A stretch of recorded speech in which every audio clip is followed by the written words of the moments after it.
Hey friends, have you ever had the experience of thinking your social media is a little ho-hum? Well, today's guest is going to change all of that for you, and I'm so excited for you to meet her. Episode 286 starts right now. Hey there, welcome to the Lora Shipman Show. We hang out here weekly to talk about things like social media, entrepreneurship, marketing, tools, strategies, tips, and it all starts right now. Hey there, before we get started with this show, I just want to share my passion with you.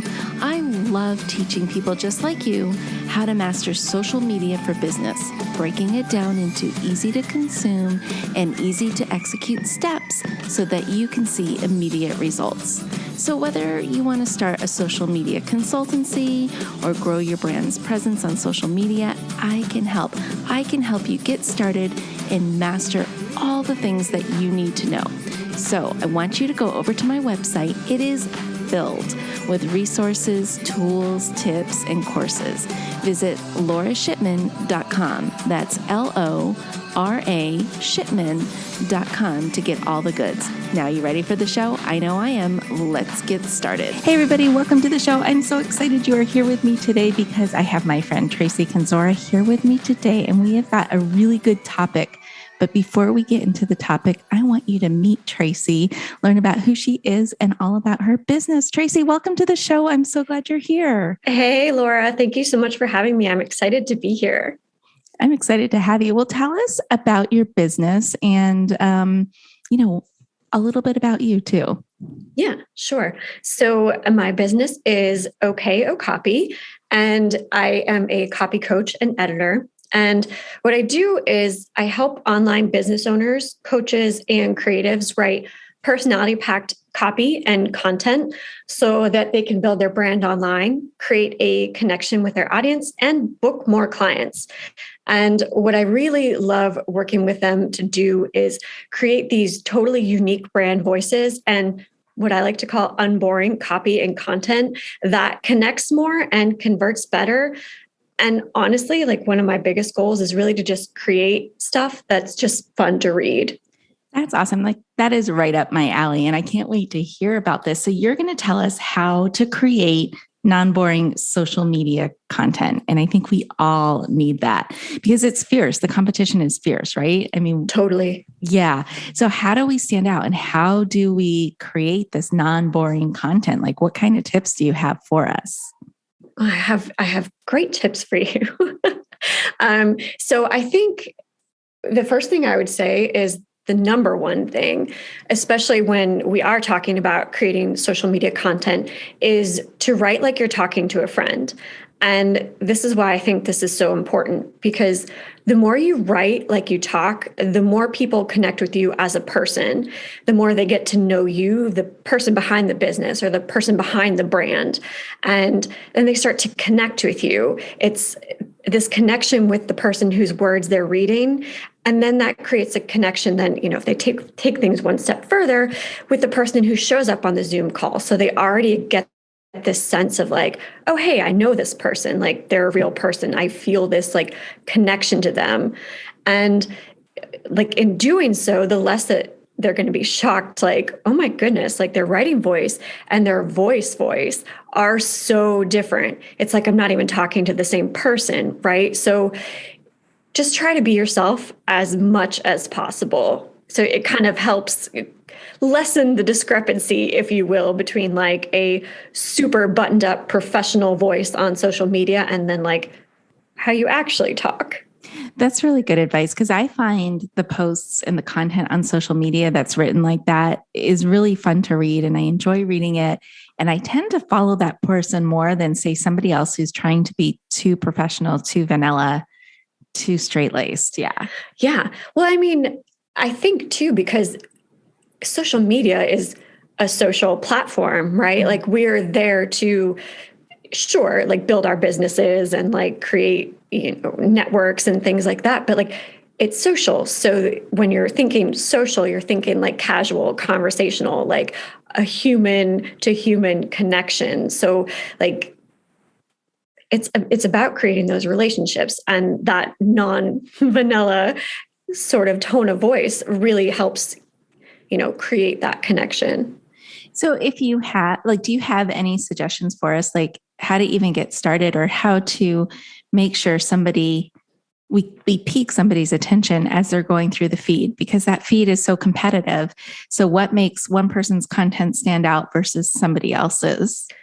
Yeah. So I think that one of the things that obviously when we're talking about social media, obviously like it's a visual platform first and foremost. So I have no advice on creating like scroll stopping like images and graphics. That's not my jam.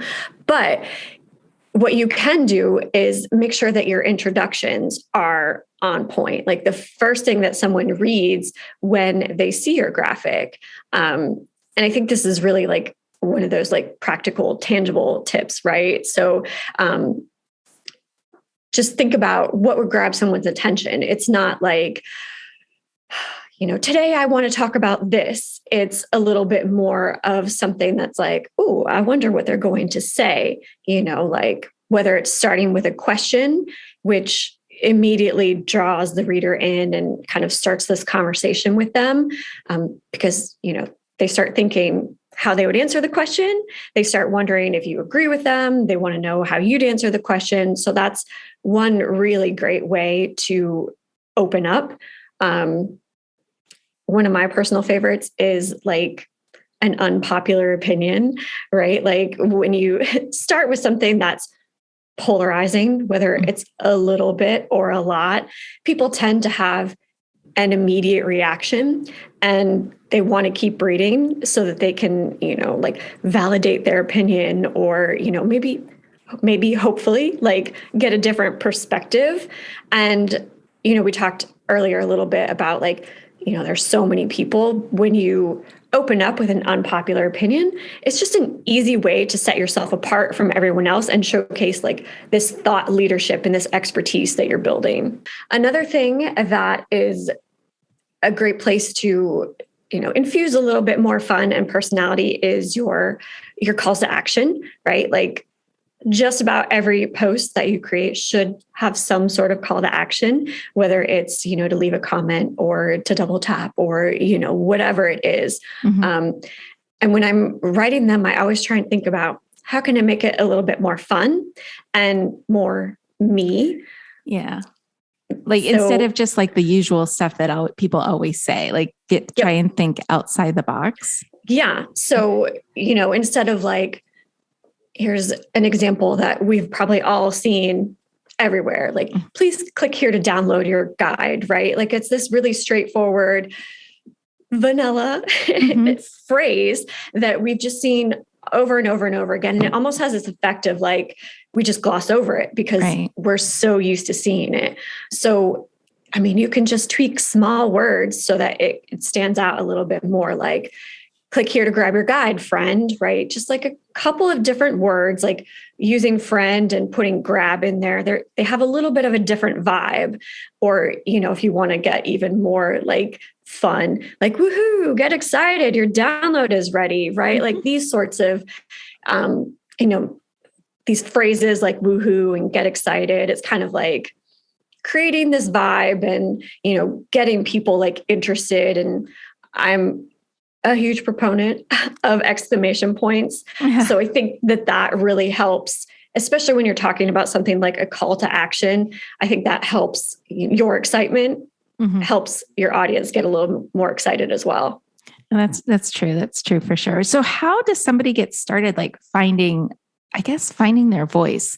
Where can they go? What can they look at? How can they do their research to say, hey, okay, I need to kind of spice up my, the way that I speak to my audience? How can they start doing that? Yes. So I think there's a few ways you can go about this. One of the first things I always suggest is literally asking yourself, what would I say if I were just talking to my best friend over pizza and beer or champagne and caviar, whatever you like to do on a Friday night? Like, how would you word it? And my hunch is you would probably say like words and phrases that you would normally say.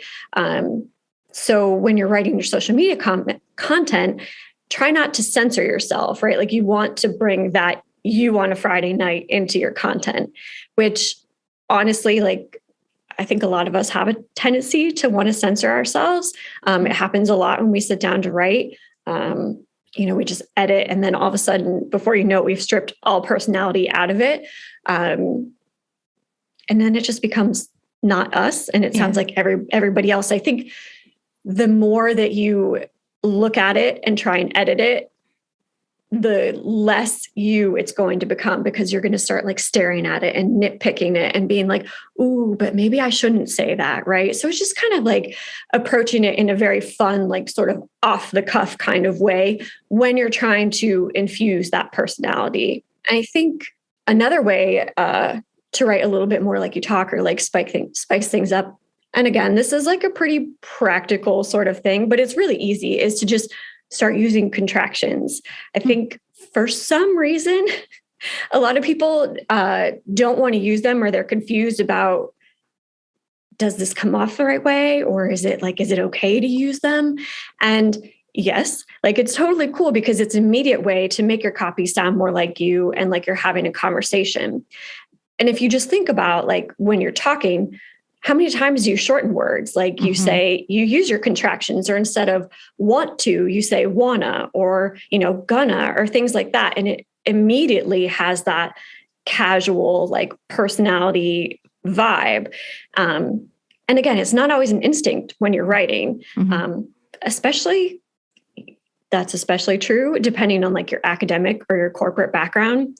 But so one of the things I'm always doing is just like going in and like, okay, where can I use contraction here? Like, where is this like, because if you're reading something, like, doesn't it just sound like cooler to say, how do I know if I'm ready to hire an editor, instead of how do I know if I am ready to hire an editor? Right. Like it just kind of feels more natural and conversational. Yeah, it's super simple and kind of overlooked, honestly. But it has like an immediate impact. So just be on the lookout for ways that you can kind of shorten things up with your contractions. That's really good. Are there any resources out there that we can go to, or try and get some ideas about how we might want to season ourselves? I think the more that you can kind of take in, not in a way of like, I'm going to take in like all of this content and learn from it, because, a lot of the times that leads us down the wrong path. But as a writer, it's always really helpful to read things, because that way you pick up ideas. So if you read a bunch of blog posts or read a bunch of social media content and you're like, ooh, I really like how they did that. It kind of helps give you that inspiration, that little boost of like, aha, like that's really cool. I want to try that too. And I think that, the people that you admire or that you look up to, whether it's an author like with published books, or it's someone on social media that you follow and like you really admire, just take a look at what they're doing and see, how are they putting their personality into their content? Like, how can I do the same thing? Not in a like, I'm going to copy them kind of way, but in a like, oh, that's really interesting. Like if you're thinking about like creating your content, like a lot of people scroll through the reels to get inspiration of like, oh, I can try that as well. Right. So it's kind of the same thing with your copy or your content. It's like, ooh, that was a really interesting headline. I like that. Let me see what I can do on my copy to kind of create that same effect. It's like a reverse engineering, if you will. Yeah, no, that's really good. Awesome. Well, cool. Do you have any other tips for us that we should follow when we're creating written content for social media? Yeah, for sure. I think a lot of people get stuck. Like, whenever I say, write like you talk, they're like, great. How do I know how I sound when I'm talking? And I think a couple of things that are helpful, especially if you're like really, really stuck here, is recording a conversation, maybe with a friend or even a client, to see what kinds of expressions naturally like come out of your mouth. Like I just said, maybe you say, a lot. Maybe you start sentences with, here's the thing all the time. And you might not notice that until you listen to yourself talking. So that's just a really quick thing. I mean, it doesn't have to be a long conversation. It can be 20 minutes if you want. Like, I had a transcript from a conversation with a client yesterday, and in like 10 minutes, I was like, oh, I say like all the time. Like, like it just, you'll notice the things, the patterns that pop up really, really quickly. So just kind of taking one conversation and just combing through it real quick will give you some really good ideas. And another thing that I like to recommend as well is reading your content out loud. Oh, yeah. It's not only does it help you like catch your typos and like weird commas, but it gives you a clear insight into things that feel awkward or out of place. Like if it doesn't flow or if it doesn't roll off your tongue, then it's probably not natural for you. It's not part of your voice. So it's safe to say you can take that out of your content and try something a little bit different.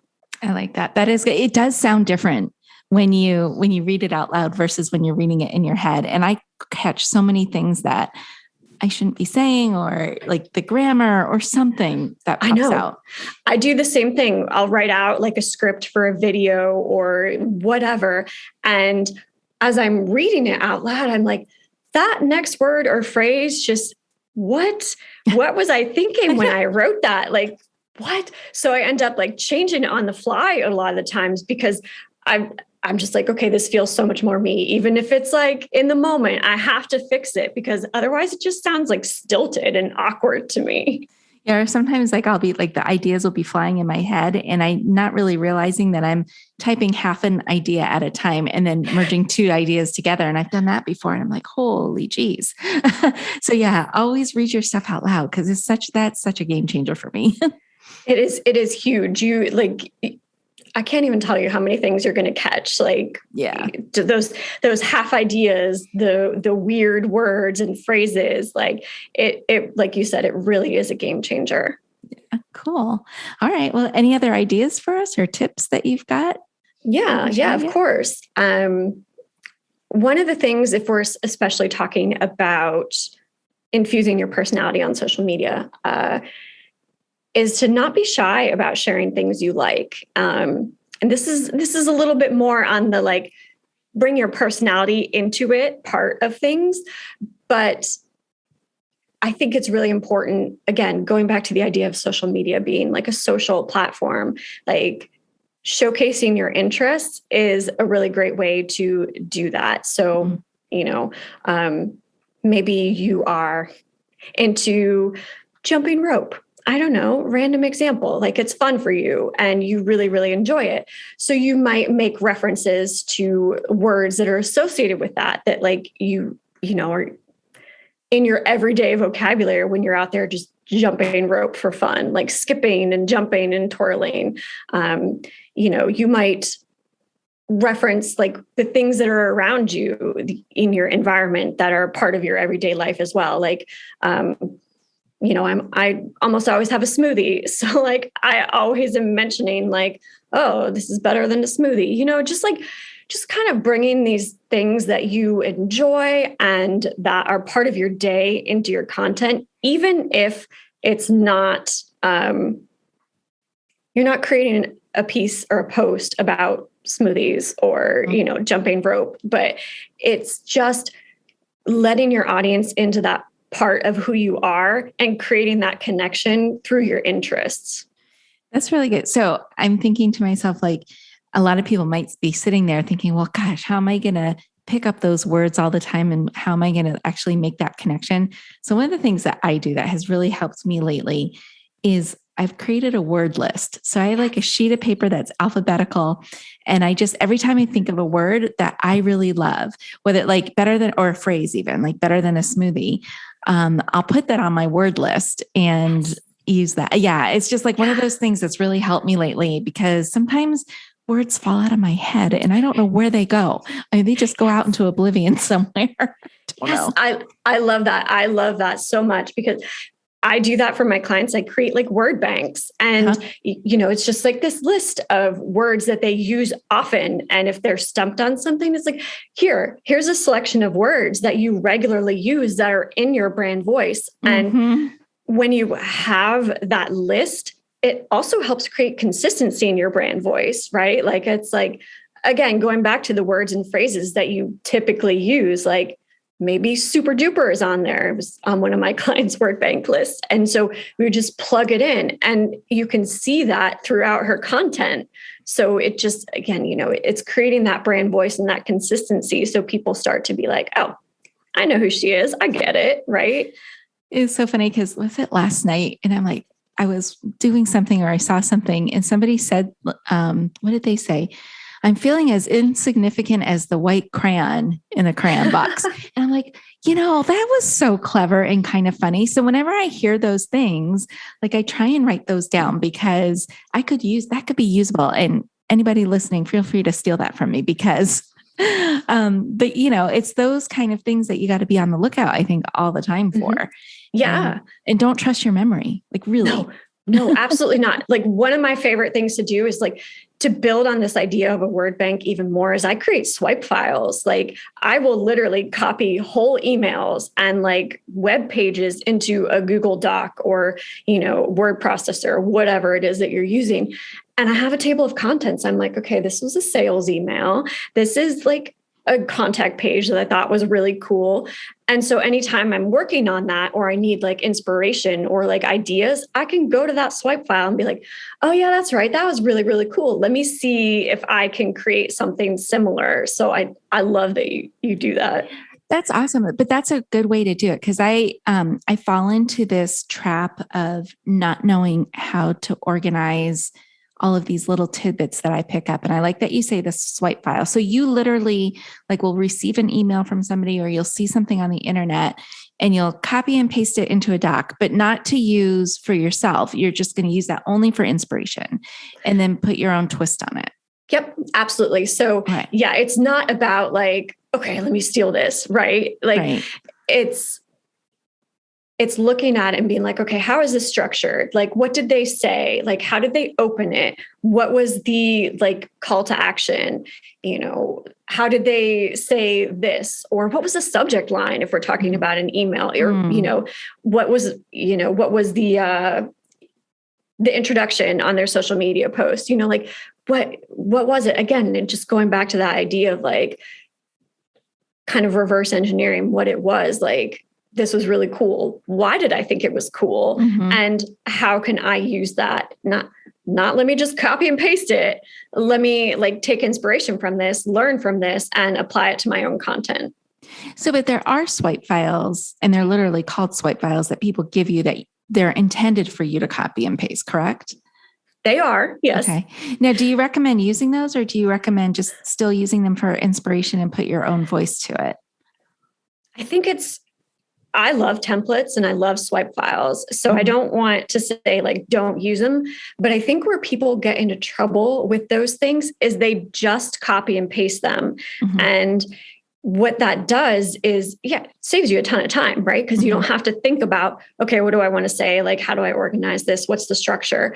But it's in the voice of the person that wrote it. And if that's not your voice, it's going to be kind of weird. So again, it's taking that, if they say something in it that you're like, I would never say that, like change it. Right. So it's not, again, it's taking the idea, you can copy it over into your caption, but make sure that you're changing it so that it sounds like you, if you're never going to say like, but first coffee, because I would never say that, like I would change it to something that sounds more like me, because if I'm just swiping that copy, people are gonna be like, that's not Tracie. She would never say that. So it just kind of, again, goes back to that idea of like, you're just like creating content that doesn't sound like you, that's kind of creating a disconnect between who you really are and how your copy and your content are presenting you.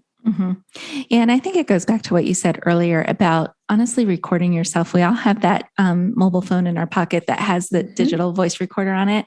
and do that and just listen to yourself, maybe even on a phone call, like one-sided phone call, right?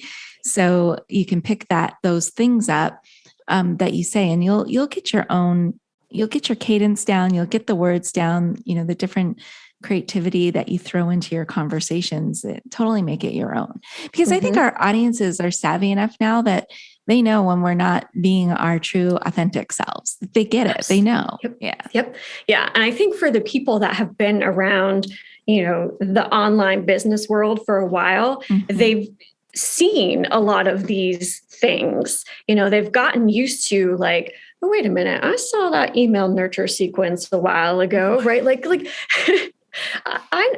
this looks awfully familiar. So you're right. Like people are getting so much savvier, and it means that we have to do a better job of really focusing on who we are, how we want to sound, and working to create that in our content. That's great. That's awesome. Tracie, this was really informative. We only have a couple minutes left. It went by really fast.